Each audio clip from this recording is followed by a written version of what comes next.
Hey everyone! Today, I'm breaking down two major strategies for cryptocurrency trading: fundamental analysis and technical analysis.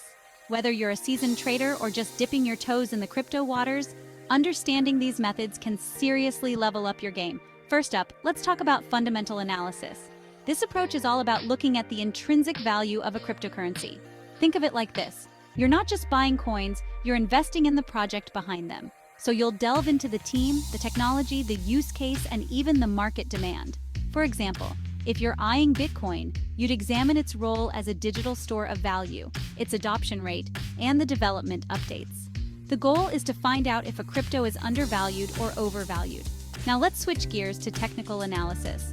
This strategy revolves around price charts and trading volumes. It's like being a detective, looking for patterns and trends that can predict future price movements.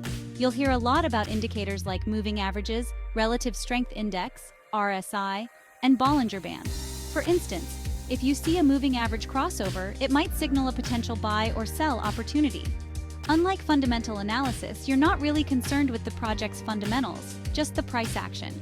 So which one should you use? Well, it depends on your trading style. Fundamental analysis is great for long-term investments. It's like planting a tree and waiting for it to grow. Technical analysis, on the other hand, is ideal for short-term trades. Think of it as riding the waves. You're looking for those quick gains based on market behavior. In reality, many traders use a blend of both. They'll do a deep dive into a project's fundamentals to decide whether it's worth investing in, and then use technical analysis to time their entries and exits. So there you have it, fundamental versus technical analysis in a nutshell. If you found this helpful, don't forget to hit that like button and subscribe for more crypto tips and insights. Thanks for watching.